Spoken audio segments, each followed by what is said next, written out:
Hello, everyone. Welcome to the November meetup for the Meet a Mentor program.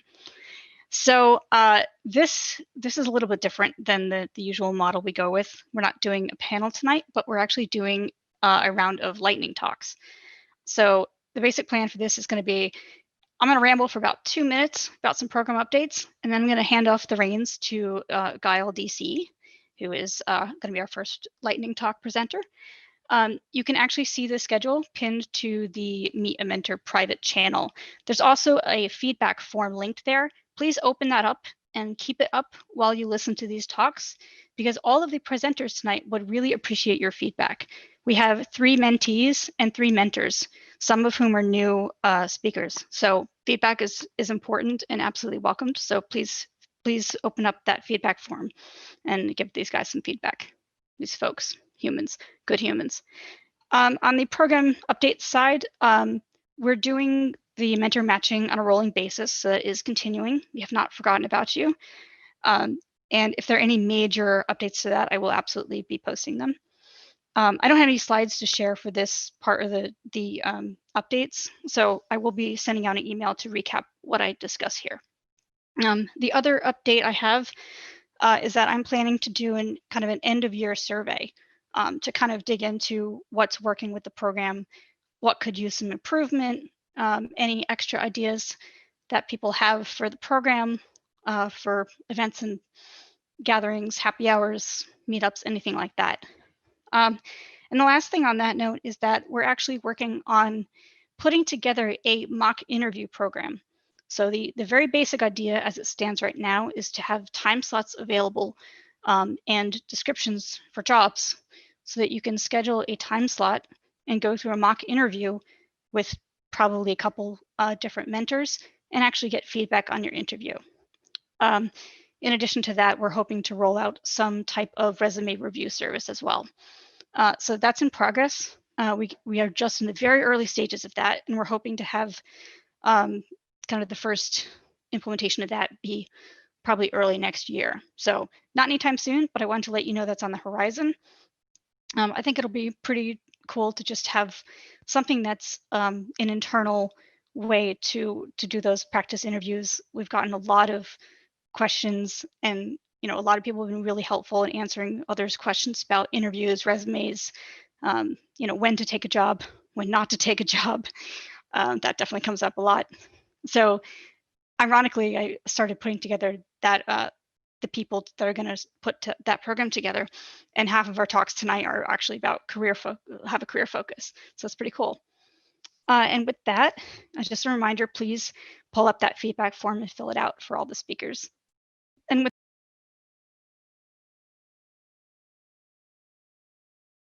good evening, good morning, and yeah, it's actually like lunchtime here. So my name's Gyle.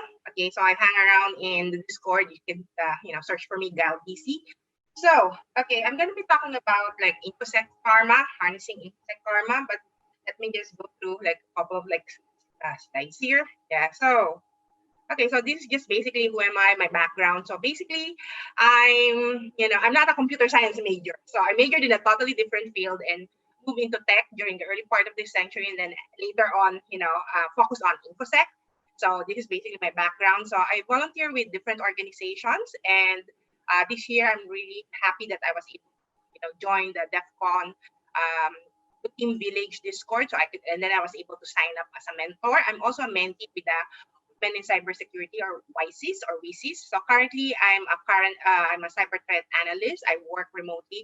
Today's my day off. Yes. Last night I was like working late until 11:30 p.m. So anyway, so let me just clarify certain things before I dive into what I wanted to talk about. So let me just clarify certain things. Why did I use the word karma?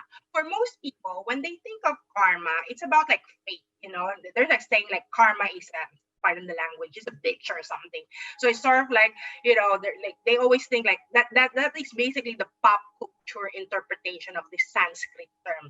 But in reality, when we actually look at the root of this word, it's a term about doing or acting, wherein your actions are driven by your intention, and your actions leads to future consequences. So that's how I will be talking about, like, karma in this sense. So I'm not going to be talking about, like a revenge or something. It's more of like, it's an actions driven by our intention.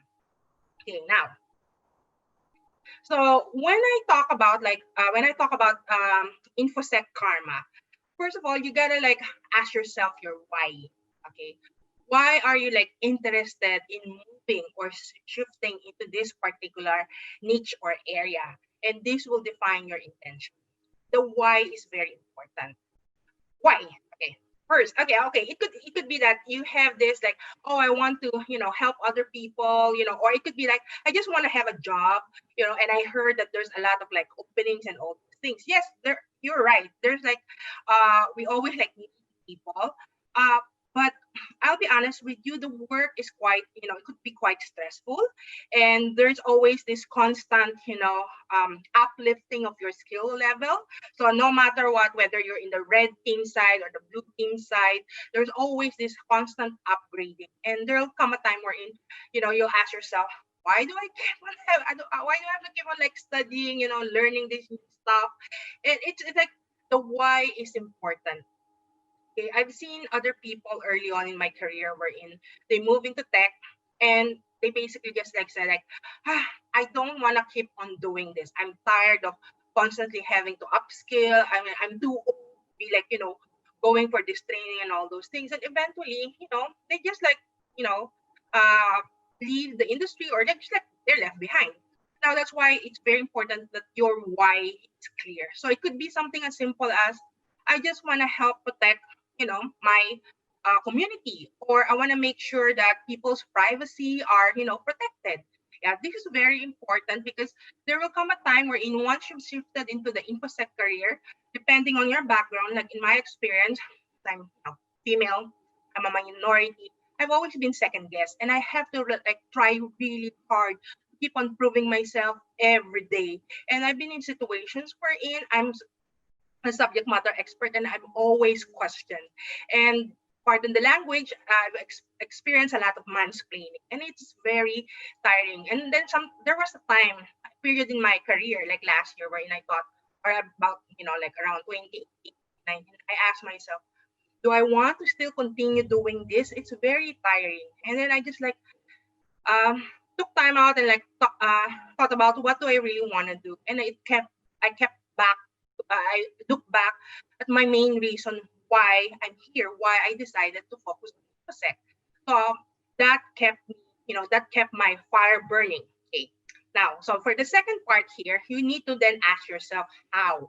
So these are your actions. So if you're trying to move into an InfoSec kind of role or to get into the InfoSec industry, you have to think of like, what are your actions? So I'm the very fact that you're in the Discord channel of the Blue Team Village, or the very fact that you are listening to this, Zoom call could be like middle of the night for you, or it could be like late night or something, or early morning.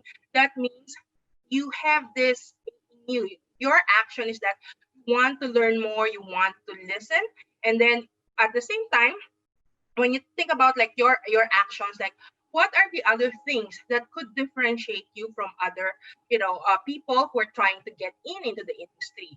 So aside from studying, and applying your skills or competing in CTFs, there are other things that you could do in order to show your passion. Because I've heard a lot of people say like, I'm passionate about this, but how do you translate the words passionate into action? So things like, for example, if you're volunteering, or you're doing your write-ups and all those things, that could be your differentiator. Like, for example, in my case, like one of the things that when I was doing my job searching last year, the interesting thing was that when they look at my resume, there's like certain interviewers who saw that, oh, you've done this CTF, oh, you volunteer for this, and that became sort of like a conversation. So beyond the technical skills, like how do you translate, what you say, like these are the skills, these are my, background, and what were you able to show, what you've been doing during your spare time.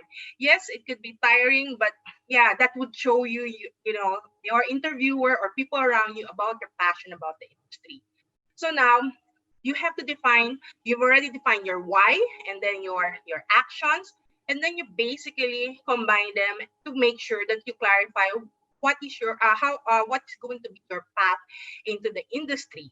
So with all these building blocks of like you have to like really take time to think about your intentions, and then your intention will guide your actions, and you combine these to help get into the infosec industry. And then once you get your foot into the infosec industry, you have to continuously evaluate yourself, because there will come a time after a year or 2 years or something, you're going to be asking yourself, is this something that I see doing for the next like 5 years or 10 years or so?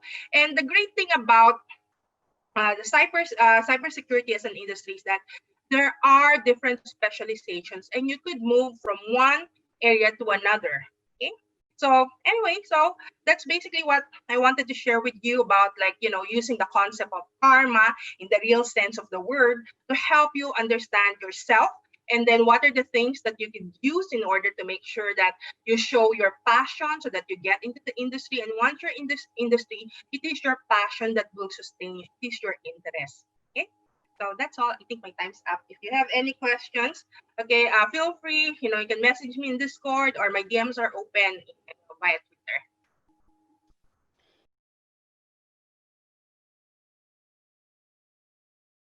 Twitter. This is Don't You Know That You're Toxic? Because it's not me, it's you. Again, I go by a Skye. Eviditas is my Discord handle. And of course, credits to the Brittany for having an amazing hit that I love. I always find an excuse to use something in pop music that I love. It makes me laugh. The professional title, Red Flags to Recognize in Interviews, Bosses, and Companies. Just a preset of what I'll be talking about. This is based entirely on my set of experiences and my lived life through InfoSec and all of the chaos that have gotten me to where I am today.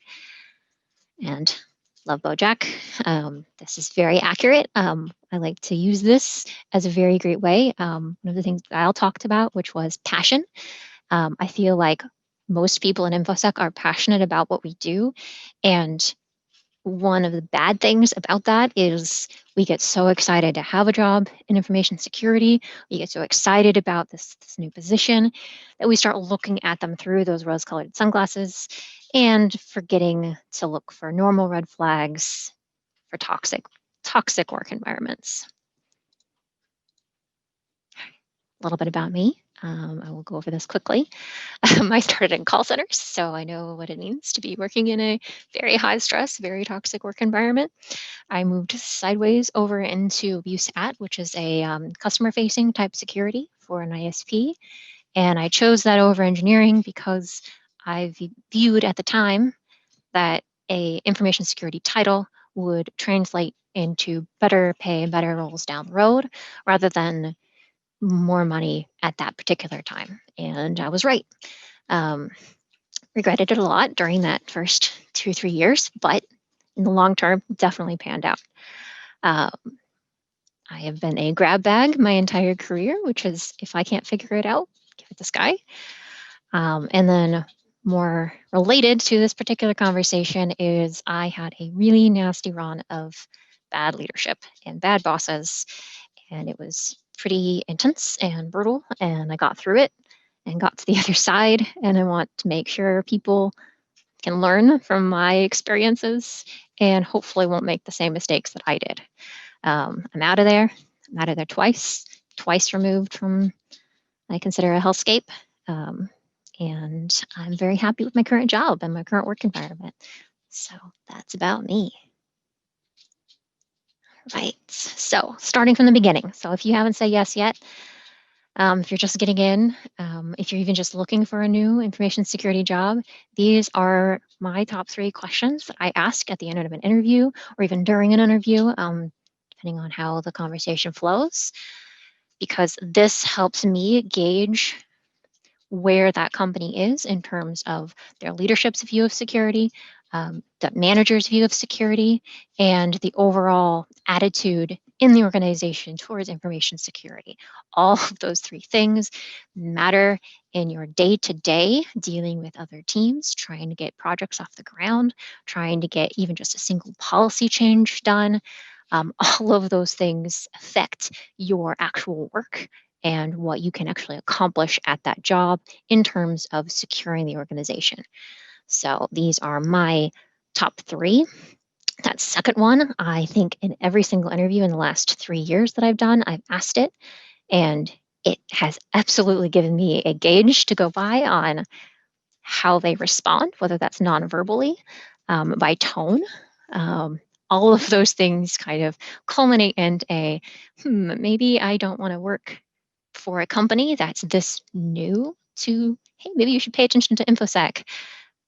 I need someone who's a little bit further along, just because I don't have the emotional bandwidth at that particular time to deal with trying to just convince people to care about InfoSec.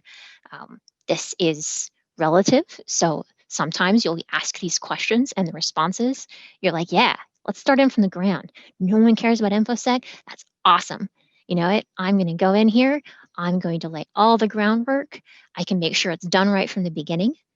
Or on the opposite side, which I use it as well, which is, hey, you know what? I don't really want to have to deal with trying to convince someone to care about my career choice. So I want to go with a corporation that is a little bit further along, and I can actually focus on the technical aspects of my skills. So that is that. All right, I said I had list. I'm sorry about the text. I was trying to keep it short. I will dump these slides into the channel so you have a chance to look at them, because I'm not going to cover everything on here. But this is the flow that I use. So this list, so you think your boss is a jerk. This is all things that happened to me, and sometimes multiple times over extended periods of time. And I use this as a, maybe it's not me. Maybe the boss needs some training, and maybe the boss needs some work. Maybe the boss is just a really terrible person. Not just one of these isn't an indication that you have a horrible boss and they're super mean to you.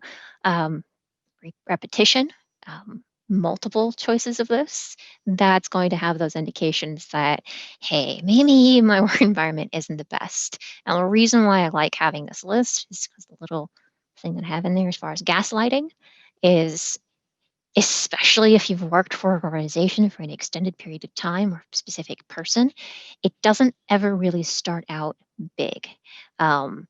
It starts with things like tweaking your emails in what I consider pointless changes. Like, it's not a grammatical error, it's not a spelling error. It's just, hey, I want you to phrase it like this, and that constant just negative feedback.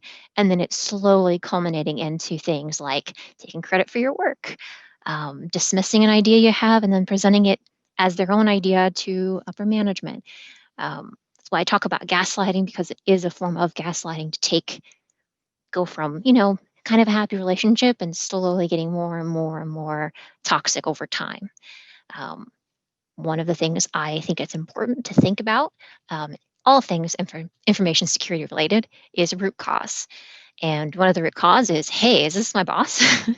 Is this them as a person that's causing this to happen? Or is it a toxic work environment in my team, in my vertical, in my corporation that I'm working for? And one of the questions I ask is, how much am I contributing to the negative feedback loop? I'm at fault at doing this, where I'm in a bad mood and someone says something, and you know what? All of those little nagging things that they've done, nitpicking and nagging, just comes out, and I'll say something mean.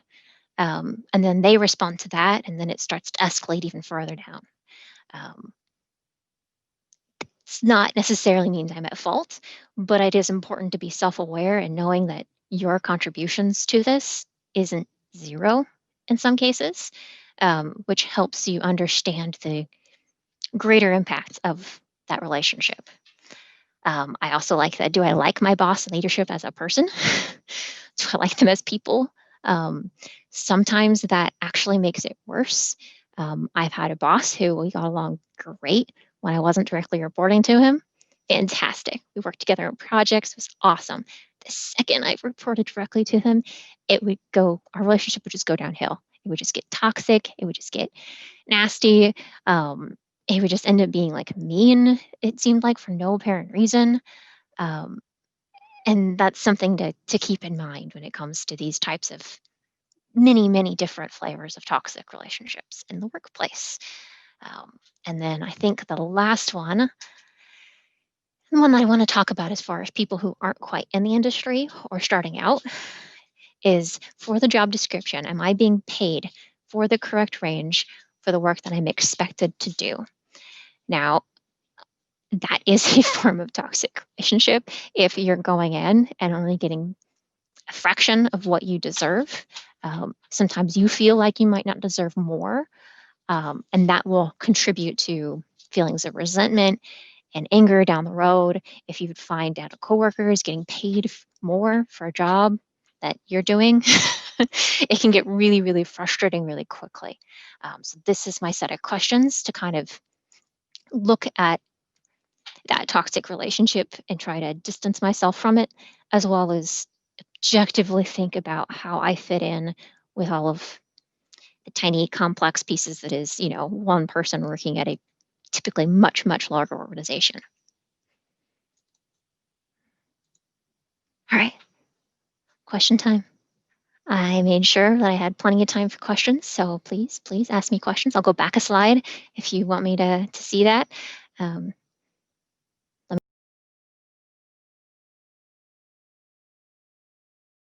This was actually an interesting one because it's hard to get me to shut up and only talk about certain things.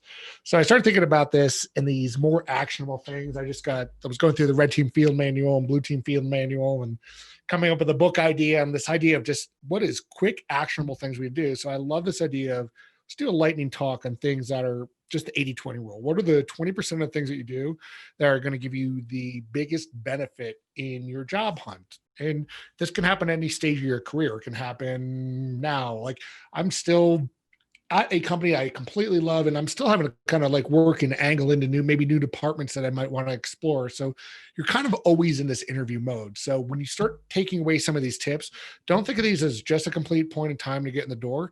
It's more of a mentality of how you want to advance your career. Because you find a company and you don't want to leave, but there's another opening somewhere and you have to go through the process. Just because you're in a company doesn't mean that you're entitled to a new position. So these are the types of skills that you're going to have to build with you and practice and keep up to date wherever you are in your security and career journey. So the goals is basically no bullshit, getting hired. And I started thinking of this in the kind of cyber attack kill chain kind of thing is it's the same thing. It's the same thing that when I look to exploit a box, it's the same thing when I want to exploit an organization and get a job there. So we won't spend a lot of time talking about who I am, what I do. You can check out the podcast, cybersecurityinterviews.com, my LinkedIn. I'm easy enough to find because I'm obnoxious and loud online, but I love cyber. So I talk about that all the time. So again, let's think about this as a hacking exercise to obtain your objective, getting a job offer.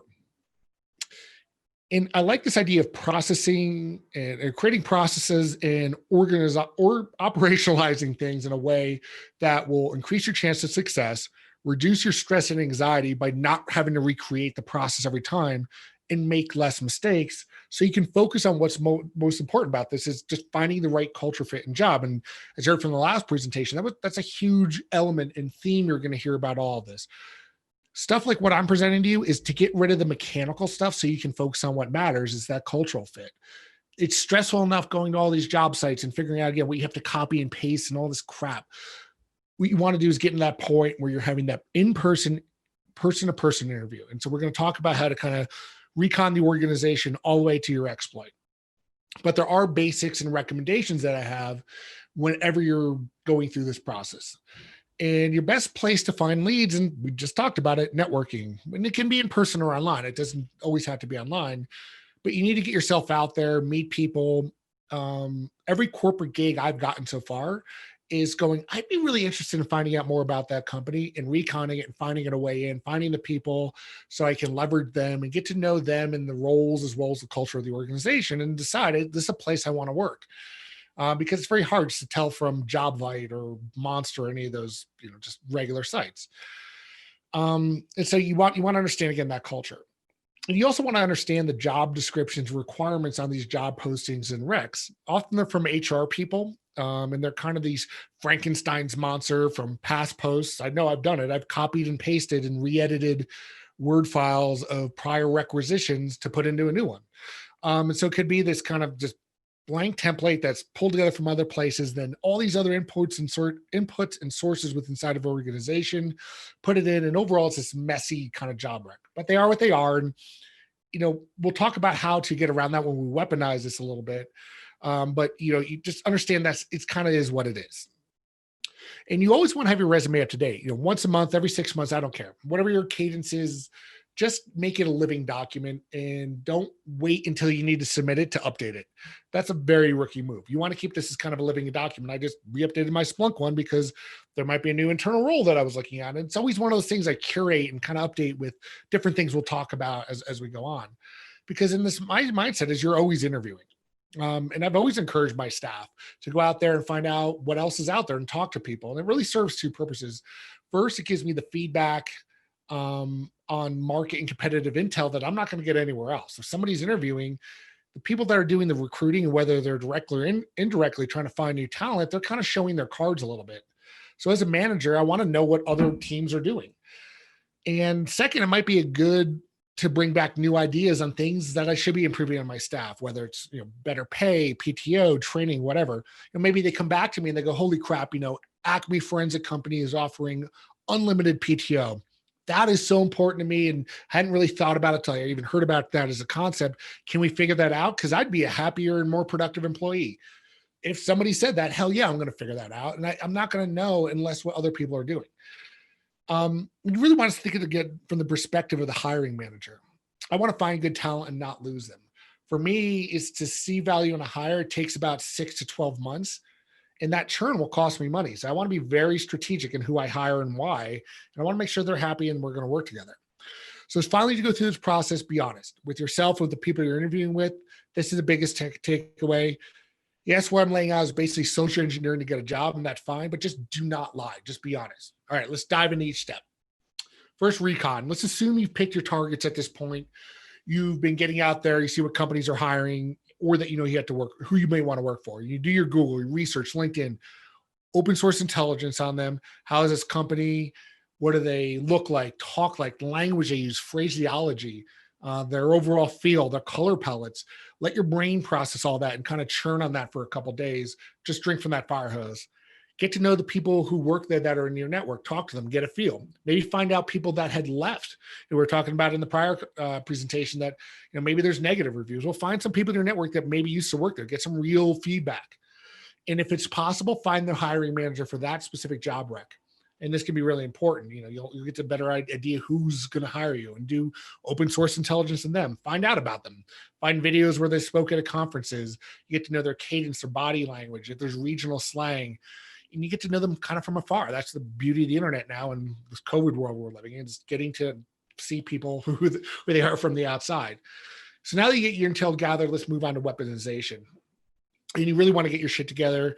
The short answer on the cover letters is yes, do it.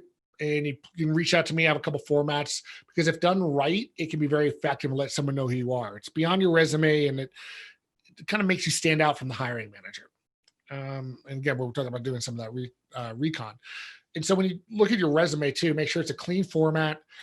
Have a good use of white space. Your brain, people's brains process things. I don't want to see 8-point font densed all the way down there. I'll just use the aesthetics of the page. Use non-serif fonts. They just read cleaner, both on computer and in print. And things like your home address, you don't need that. Just get rid of all that. Just your name, phone number, email. So it's just very clean and concise. And have your intro paragraph and a couple of sentences that phrases you about the type of person you are. Most importantly, what you bring to the table. And a fun fact, people skim. They don't really read the resumes. They skim more in the top quarter to half of the page, and then they quickly just read less into the last page. So just kind of designed for that. Think about like in an SEO kind of perspective, how is this person's brain going to process all this? And so then they know where the brain's going to work. And then obviously go with your recent jobs first, then search and education. I also like to see altruistic things too, whether you volunteer time at the ASPCA or did other things, but keep it short and to the point. And use impact statements. When it says, I really just like, I utilize Splunk enterprise security to do my SOC job. I don't care. I want to hear things like, I use Splunk enterprise security as a daily tier 1 analyst, and I've developed an IR workflow to reduce mean time to resolve issues from 1 day to 2 hours. I'm like, I want to talk to that person. I'm quantifying what they do. I don't care how much I get. They have to do their job. I expect that, or they wouldn't be applying for me, but I want to know what are they bringing to the table. And make sure you have a LinkedIn profile that's updated, matches your resume to a T, get a professional headshot.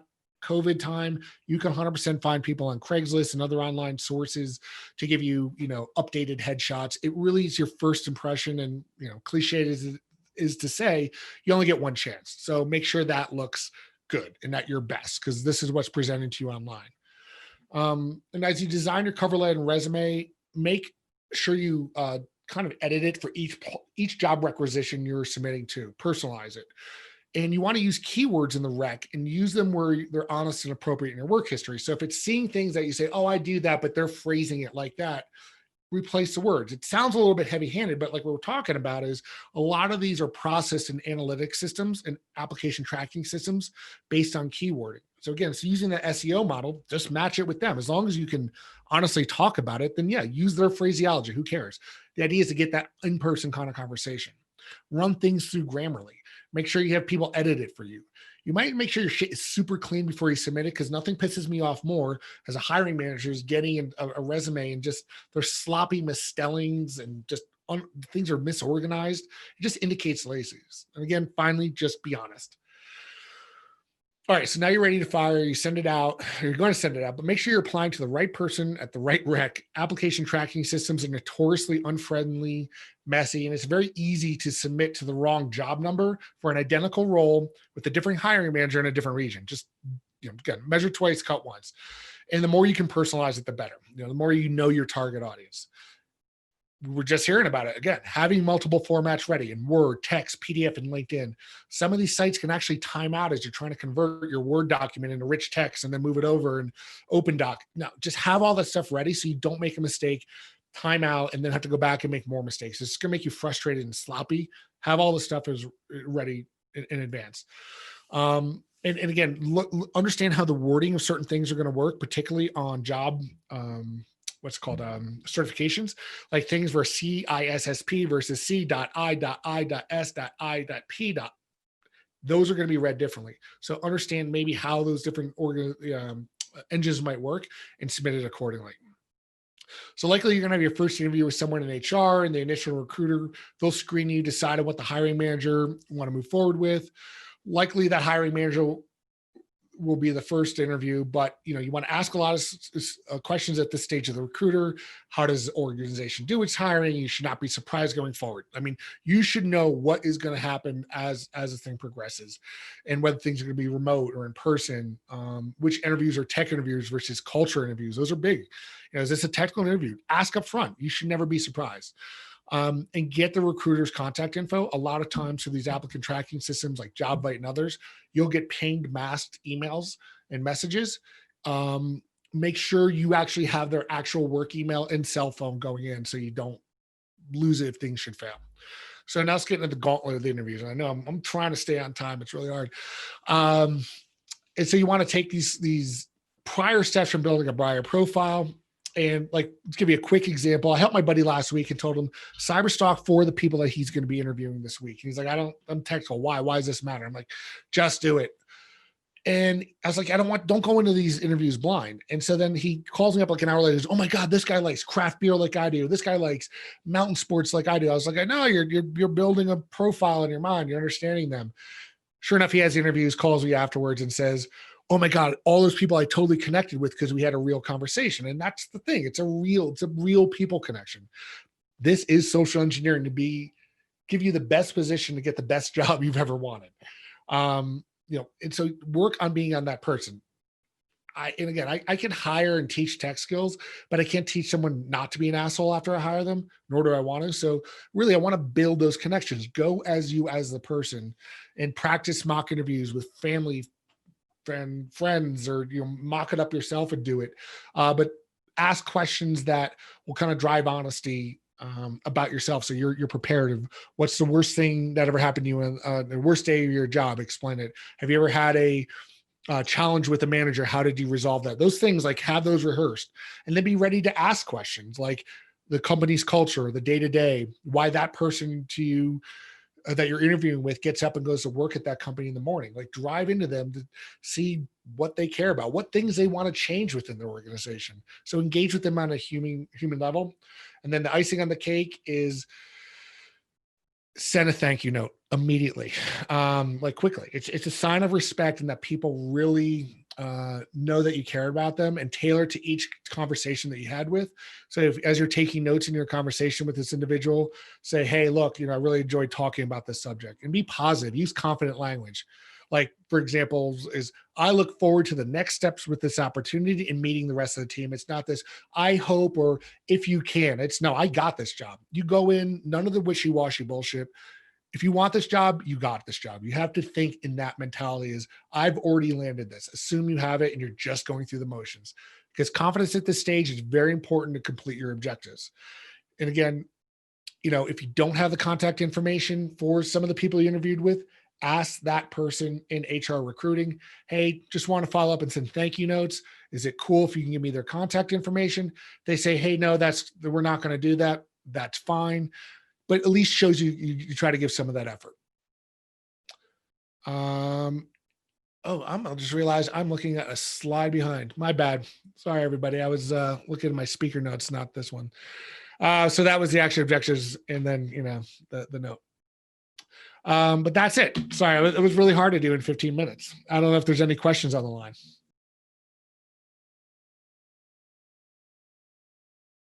Hi, my name is Estee, and I just want to preface that I have a huge case of imposter syndrome right now. I'm super nervous. This is my first time that I've ever spoken at a meetup before. I am here, so let's do this.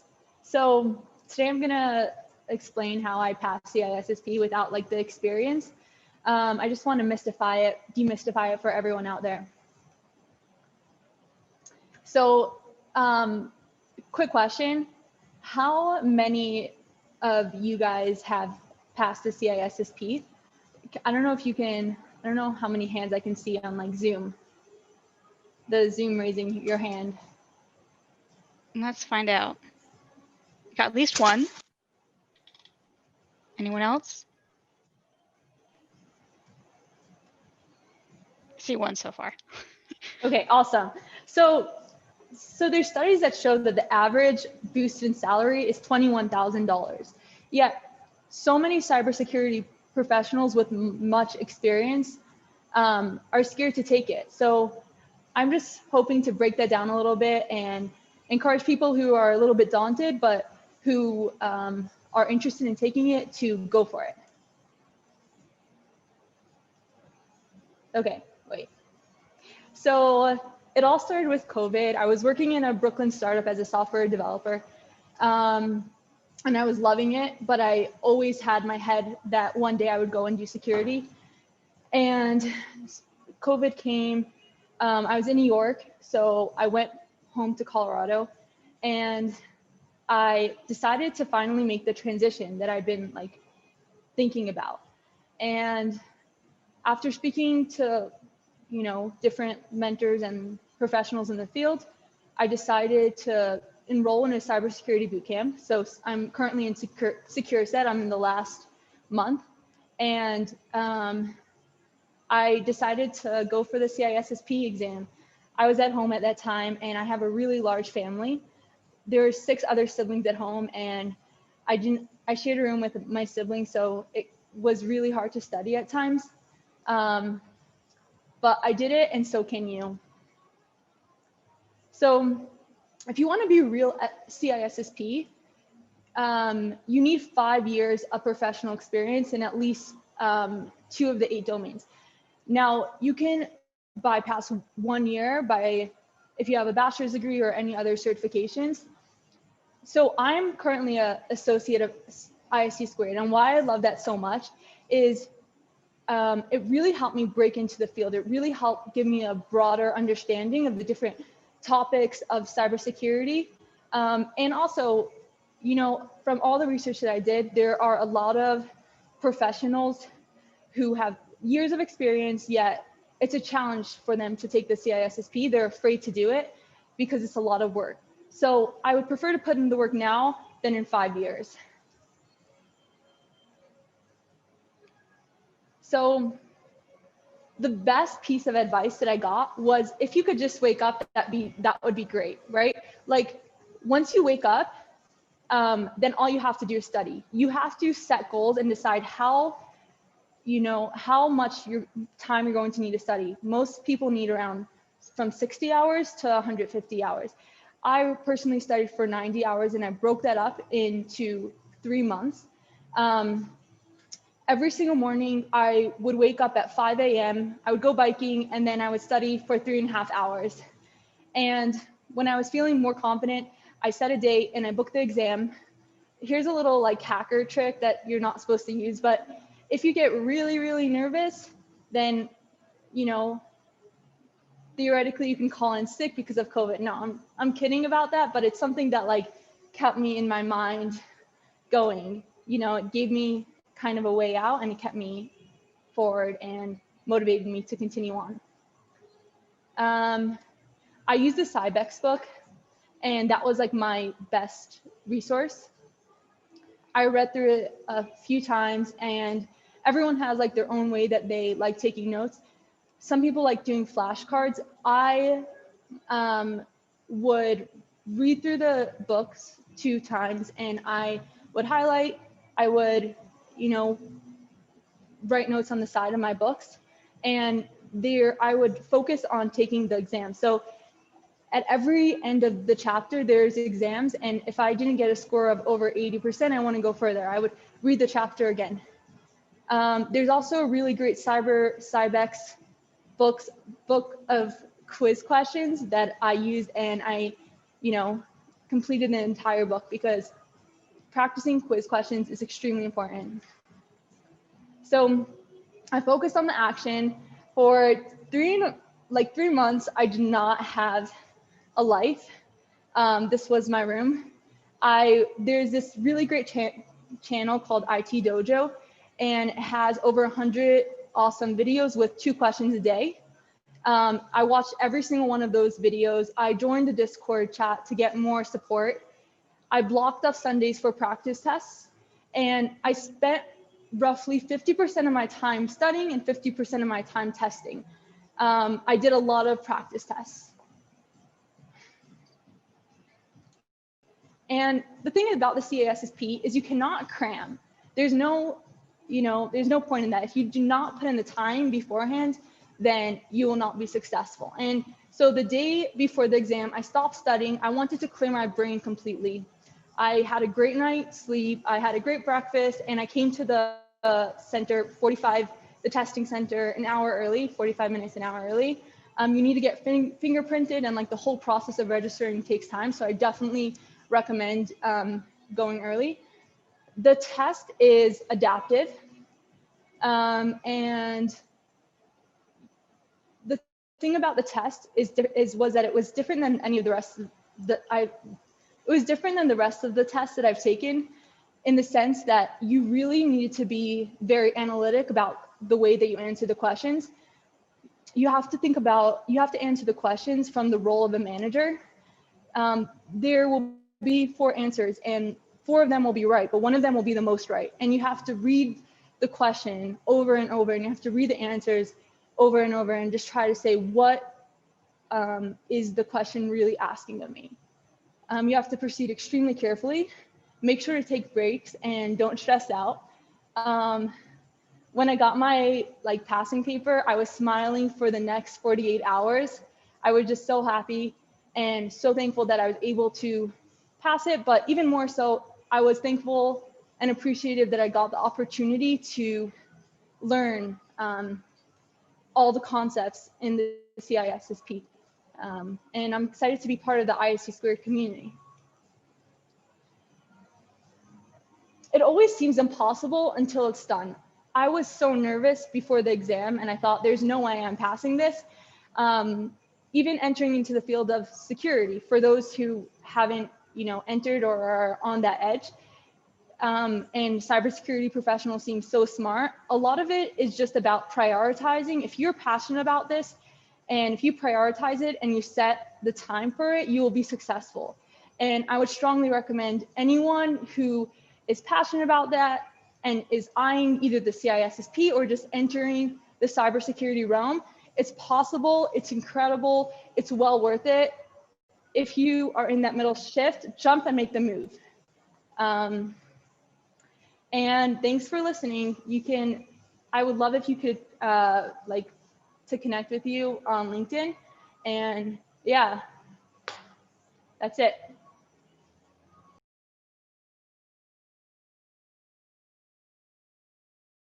Thank you for having me, everybody.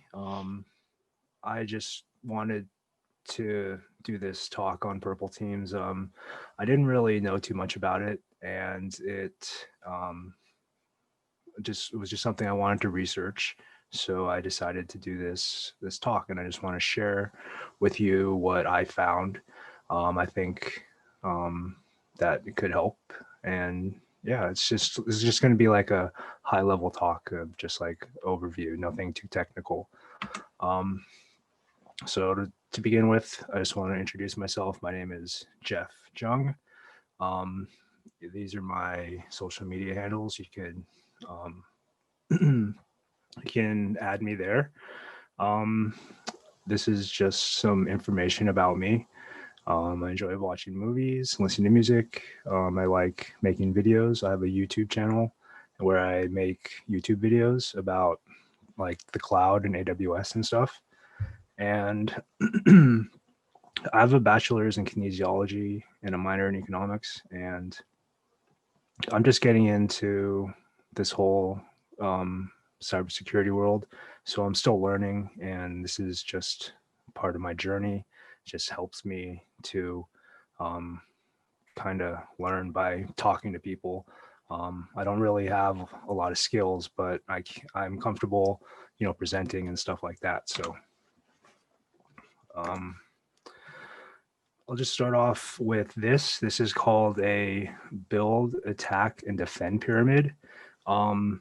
So they're talking about like different types of teams when you're within a big organization.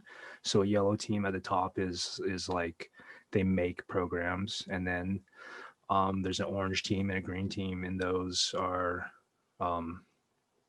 the orange team is working with the attacking team and in building, and then there's a green team, but they're doing the building and defending team. But what we're talking about today mostly is the bottom.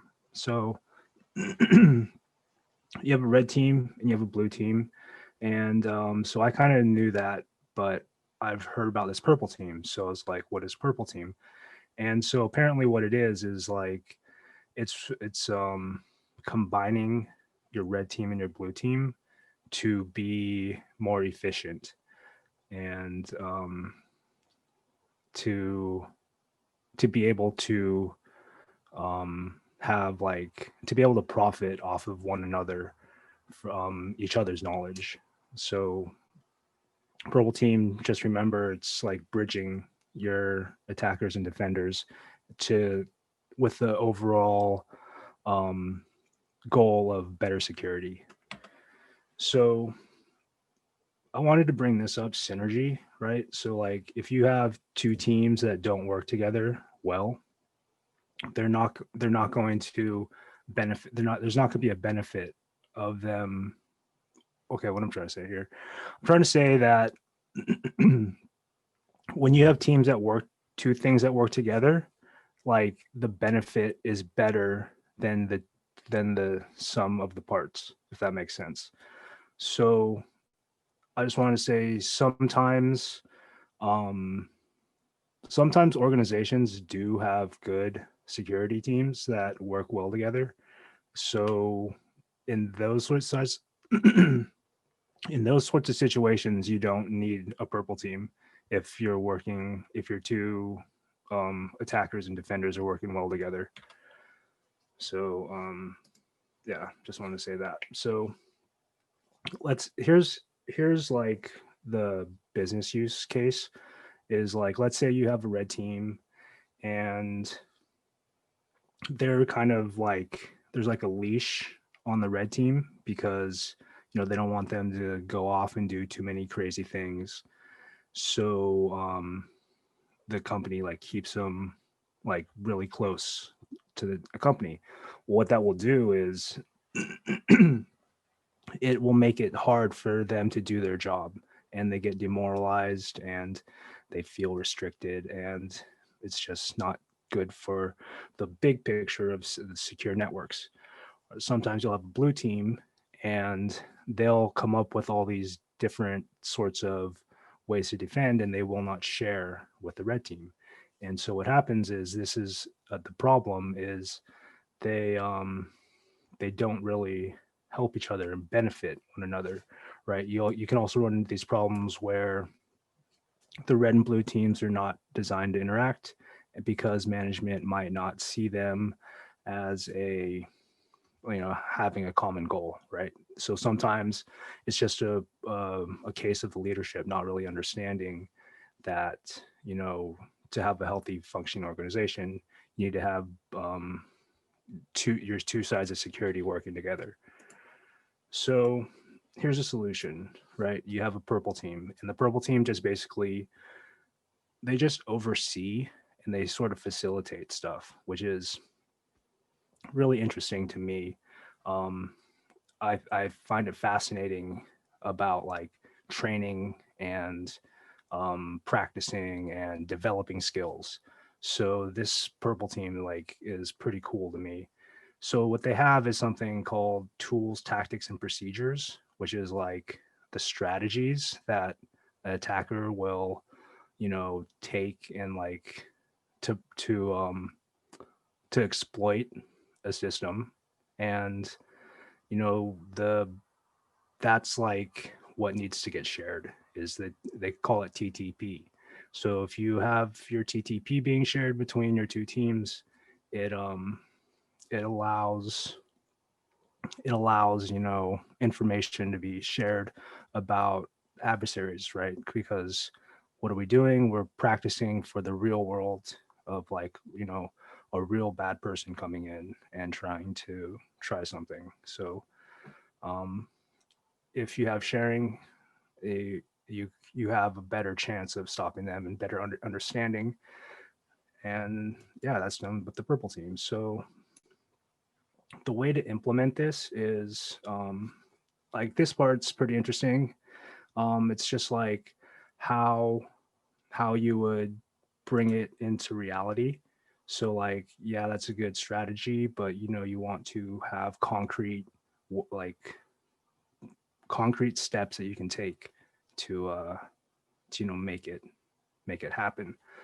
So one thing, you can have tactics and tools and procedures shared. And so like the way you do that is you'd have your attackers do like live demos for your defenders, and you'd be able to have case studies, and it should stimulate dialogue and sharing of ideas. You could have actual engagement, which is like, to me, I see this as sports, right? Because I have a background in sports. Like in football, like you have a first team defense and you have a first team offense, right? So you have your starters who play only defense, and you have your starters that play only offense. So a regular practice, you would split up your offense and they would only practice by themselves. And then you split up your defense and they'd practice on a different part of the field by themselves. Well, there's a time when you have a team period where you bring both of them together and you have them play against each other. So this is like what an engagement would be. You'd have your teams actually going up head to head, and then you would have someone monitoring that and giving feedback on how the two teams are interacting with each other. Like, are they maximizing their positions to where they can give each other help. And then you can also have a team meeting, but like a purple team meeting, where you're giving chances to bond, share stories, and just talk about various things going on in the industry that everybody's seeing. So this is just like kind of what I envision, like how an organization would like have this come out, right? So you'd have a red team, and your red team would have, like, you know, people who are on the offensive side, and then you'd have a blue team, and your blue team would be like your SOC, and you would ideally have someone that would bring them both together, and that'd be your purple team. But again, if they do it, if they're naturally like working together, then you don't even need this, but it's just like something to facilitate. So this is just to end it. This is just a little graph that I made. You know, if like it's a spectrum, if you're on one side of the spectrum leaning too much and you have a really strong red team, then you're not going to get your max out of your security. And then the other side of the spectrum, if your blue team is really secretive about, you know, the network and what can be done on it, that's not ideal for security. You want somewhere in between where everybody's sharing and stuff. So I think that's it. Yep, these are my references, and yeah, that's it.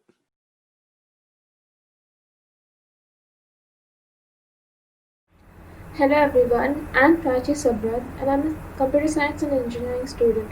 My talk today is called Hello Friend, and I'm going to be using scenes from Mr. Robot to explain some real life cybersecurity problem. So a little bit about Mr. Robot itself. It's an American drama thriller which follows Elliot Alderson, who's played by Rami Malek. Elliot is a cybersecurity engineer by day and a vigilante hacker by night. So the first topic I want to talk about is insider threat. So the most common type of data breaches happen from within the company. It could be done by careless workers, or it could be someone who's planted himself into the company as an employee to get sensitive data.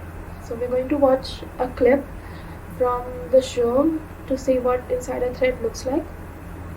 So in this scene, Elliot is working in Allsafe, which is a cybersecurity firm, and they handle all the servers of this conglomerate called eCorp. And Elliot has got himself a job at Allsafe just because he wants to attack eCorp.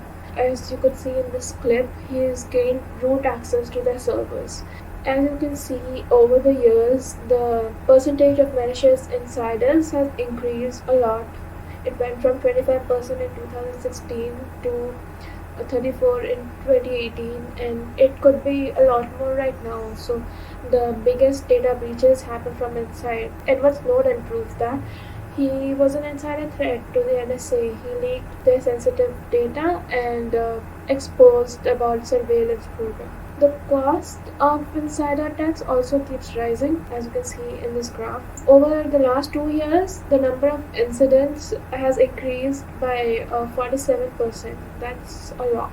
So, as you can see from the statistics, it is very important to detect insider threat. So here are a few ways you can do it. 5 main steps are to identify, protect, detect, respond, and recover. But that, I think, goes with any kind of an attack. The main things you can do to prevent insider attack is to limit access to every worker and to have SIEMs installed and monitoring and logs, have a strict policy, and yeah. So let's move on to the next topic. The next topic is going to talk about social engineering, and let's go ahead and watch this clip. See from this clip, Elliot called a person pretending to be working at a bank and trying to fix their problem, and he asked for some sensitive information which he was later going to feed into the script that he has written to perform a dictionary attack and crack his password. So this is just through social engineering he got the person to give away some sensitive information. 98% of the cyber attacks rely on social engineering. That's one way of gathering information about the people, and it could come through emails, it could come through phone calls. There are various ways through which a person can get tricked. So there are various ways to prevent it. Limit public interaction. So one way Elliot even found out about the person's phone number is by looking through his social media and finding out where he lives and his daily habits. So he pretended to run into him and used his phone to call himself and get his number. Take a minute, slow down. So even though the person was suspicious, Elliot sounded really urgent. So an attacker is going to do that. He's going to sound urgent, and you just need to take a minute to slow down and figure out what's happening. Don't give in to their urgency. Be skeptical. question yourself, am I giving the right data? Am I supposed to be giving this data? It's really important to be skeptical. Treat downloads with care. You get emails and which could have really malicious attachments to it. So be careful about what you download. You could be downloading a virus. And secure your devices with antivirus and anti-malware softwares. Invest a little on it and check links. Don't click on anything you get. There are a lot of phishing links which get emailed every day. So be careful on what you click. The next topic we're going to talk about is IoT devices and how it's really not safe. So let's watch the clip. So in this clip, Susan Jacobs has a smart house and everything's just screaming and switching on its own, and it's a commotion. Her thermostat is adjusting itself, temperature is dropping, music is playing, and she doesn't know what to do. As a result of which she had to move out. So this was actually planned by Darlene, and she attacked Susan Jacobs' smart home, all her IoT devices, made her move out and got herself and made Susan's house the new headquarters for F Society. So next time you buy a smart house or smart device, make sure they're secure. The recent research indicates that 90% of consumers lack confidence in IoT device security. The current trend is going towards IoT. Everybody wants smart houses, smart devices, but they're not secure. You can use that to get into one's house. So we really need to look into its security from the development stage. The hardware, the software is really important to secure IoT. There are three things. The device itself needs to be secure, from the chip to the authentication. It needs to have all layers of security. Communication security, it should have an encryption, because if Susan's data were encrypted, it would have been harder for Darlene to get in. Everything needs to be secure. Next thing is another fault of Susan. Not only did she make sure her IoT devices were secure, she also left her password written on a post-it note in her house. So have a good password management. Do not leave your password lying around in a post-it note. 65% of people reuse password across multiple sites. That would be me too, and I think it would be you. If it's not you, then you are having a really good password management. Do not reuse password in various accounts. Think of innovative ways and have good passwords, strong passwords over multiple, and use different passwords over multiple accounts, and have a different password for your work account and your private account. The next thing I want to talk about is ransomware. That is a really famous kind of an attack these days, and it's just the threat from ransomware is just increasing. So the F Society had hacked into the banks of eCorp and then encrypted all the files, all the user accounts, and demanded for $5.9 million if they wanted to decrypt the user data. So as you can see, what does that mean? I mean, that means that the banks weren't able to access the user data. They didn't know who owed them how much or whose money they were protecting, how much were they protecting, and that gets very difficult.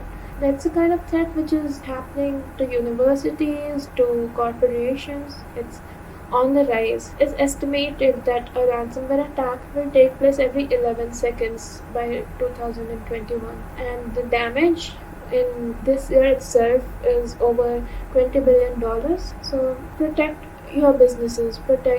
There's some tips to protect from ransomware. Have your data backed up, because if you have your data backed up, even if someone was able to encrypt your files, you don't have to have a downtime. It wouldn't be urgent for you to pay the ransom. You could just use the backup data.